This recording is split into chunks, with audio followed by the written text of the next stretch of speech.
মহামান্য হাইকোর্ট বিভাগের জনতার মেয়র জনাব ইশরাক সাহেব যাতে শপথ দিতে না পারে তার জন্য সুপ্রিম কোর্টের একজন বিজ্ঞ আইনজীবী একটি রিট পিটিশন দায়ের করেন।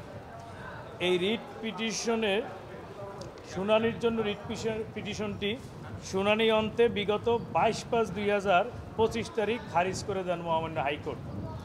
উক্ত আদেশের পর জনাব সার্জিস আলম তাহার ভেরিফাইড ফেসবুক আইডিতে একটি পোস্ট দেন, যাতে তিনি লেখেন, মব তৈরি করে যদি হাইকোর্টের রায় নেওয়া যায় তাহলে এই হাইকোর্টের দরকার কি।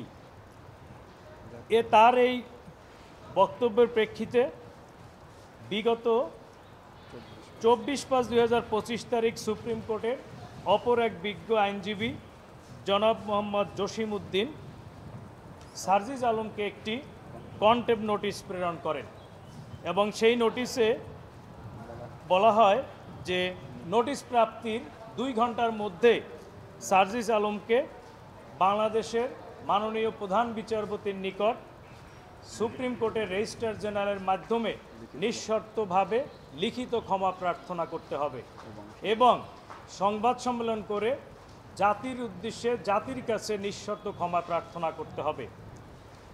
উনি এই সময় অতিবাহিত হয়ে যাওয়া সত্ত্বেও অদ্য পর্যন্ত উনি কোনো পোস্ট ওনার ফেসবুক ভেরিফাইড আইডি থেকে ডিলিট করেন নাই এবং ক্ষমা প্রার্থনাও করেন নাই, যার প্রেক্ষিতে বিজ্ঞ আইনজীবী অ্যাডভোকেট মোহাম্মদ জসিম উদ্দিন আজকে মহামান্য হাইকোর্ট বিভাগে একটি কমপ্লেন্ট পিটিশন দায়ের করেন। এই পিটিশনটি আগামী সপ্তাহে আমরা কনভিনিয়েন্ট কোর্টে শুনানি করব।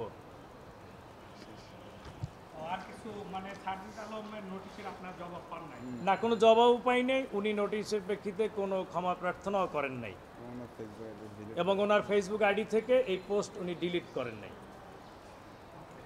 ধন্যবাদ।